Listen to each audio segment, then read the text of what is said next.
Last week, someone asked me what I do for fun, and I said, I watch TV. That's it. 3 words, the conversation died right there. You told them you just stare at a screen? Yes, and then they walked away. I realized I had no idea how to talk about the things I actually love. I was making myself sound boring. Today, we're gonna fix that because your hobbies are not boring. You just need the right words to share them. Welcome back to Speak English with Alex. I'm Alex, and as you just saw, I have a talent for making my hobbies sound like a sad office job. And I'm Sarah, but honestly, most of us do this. Someone asks, what do you like to do? And we say something like, I like music, or I read books, and then nothing. Your hobbies are the most interesting part of you. They're the things you choose to do when no one's watching. They're your passion, your escape, your joy. Today, we're going to show you how to talk about your free time in a way that makes people want to know more. You'll learn natural phrases, how to add emotion, and how to turn a simple hobby into a real conversation. And by the end, you'll never answer, I watch TV again, unless you actually want to, but you'll say it with personality. Let's start with you, Sarah. What's a hobby you used to hide? Okay, this is embarrassing, but I love birdwatching. Birdwatching? That's amazing. Why would you hide that? Because when I was younger, I thought it was an old person's hobby. My friends would talk about going to concerts or parties, and I'd be like, yeah, I also like going outside sometimes. I never mentioned the binoculars. So you were hiding your real joy. Yes, until one day my friend saw me in the park with binoculars.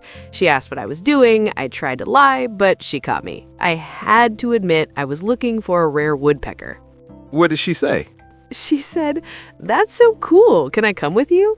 And now she's my birdwatching buddy. We go every Sunday morning. So hiding your hobby almost cost you a friend. Sharing it gave you a partner. Exactly. And now when someone asks what I do for fun, I say, I'm a bird watcher. I wake up early on Sundays, walk through the park, and try to spot rare birds. Last week, I saw a kingfisher for the first time. It was like finding treasure. Now that sounds interesting. You're not just saying a label, you're sharing a story. Okay, my turn. And this is about a hobby I'm terrible at, but I love it anyway. Ooh, what is it? Pottery. Oh my gosh, Alex, that pot looks like it's melting. It is melting, that's the point. I started pottery 6 months ago, and I'm still awful. But here's what I learned. You don't have to be good at something to love it. Tell me about your first class.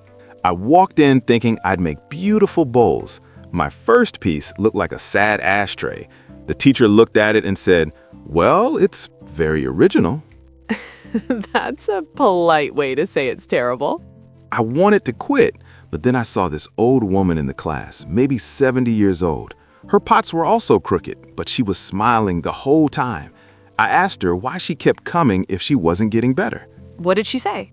She said, I'm not here to be good. I'm here because when my hands are in the clay, I forget about my worries. It's my peace. And that changed everything. So now you go for the peace, not the perfection. Exactly. Now when someone asks about my hobbies, I say, I do pottery. I'm terrible at it. My pots look like they're melting. But every Saturday morning, I spend 2 hours with clay, and it's the most peaceful part of my week.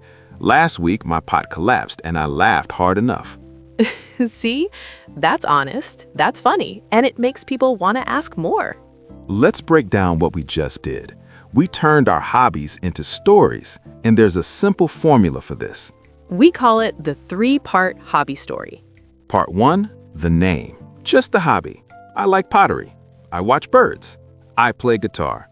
That's the starting point.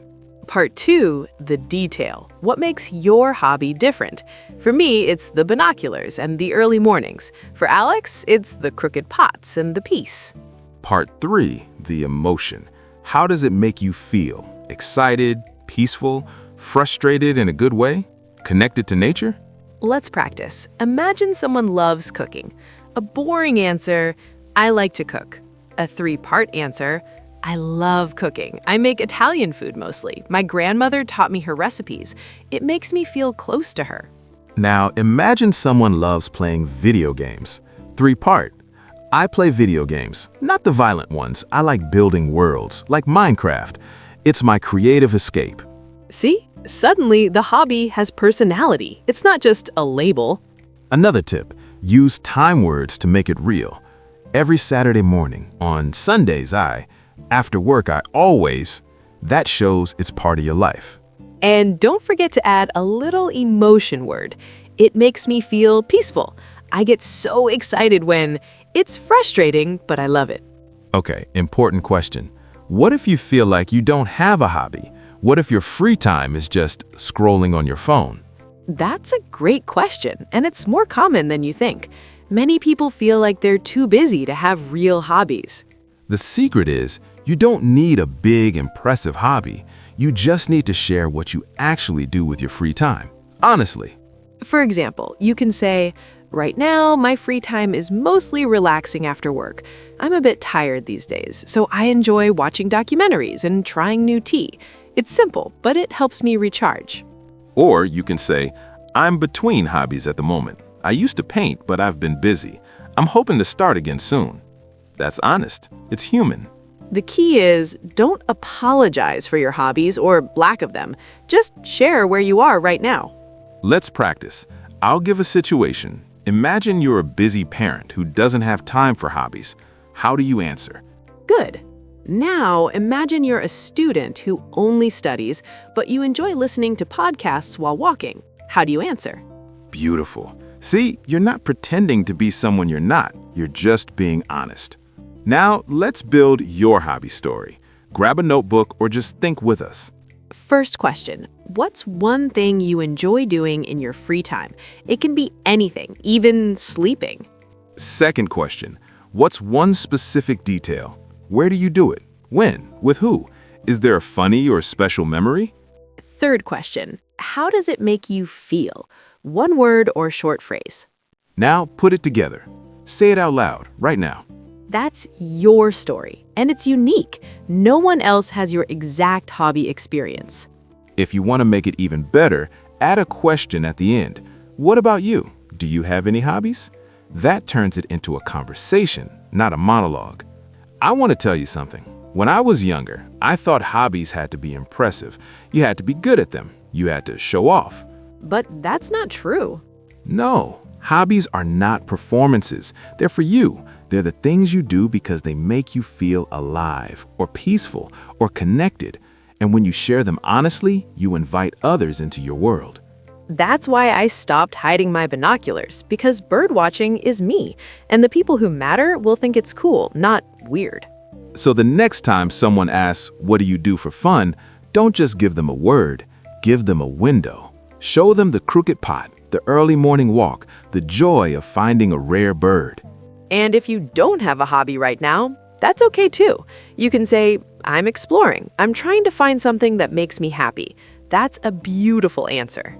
If this video helped you see your free time differently, please subscribe, hit that button, join our family of people who are learning to share their real stories. And leave a comment. Tell us one hobby or thing you love doing. Just one sentence. We'll read every single one. I'll start. I love birdwatching on Sunday mornings. It makes me feel peaceful and connected to nature. I'll go. I do pottery. My pots are crooked, but every Saturday I spend 2 hours with clay, and it's the most peaceful part of my week. Last week, my pot collapsed, and I laughed hard enough. Share this with a friend who needs to remember that their hobbies matter, even the small ones. Next week, we're talking about something very close to home. How to describe your family in English, because family is messy, beautiful, and full of stories. I have so many messy family stories. Get ready. Until next time, my friend, whatever you love, however you spend your time, it matters. Tell it. Keep doing what you love and keep telling us about it. Bye-bye.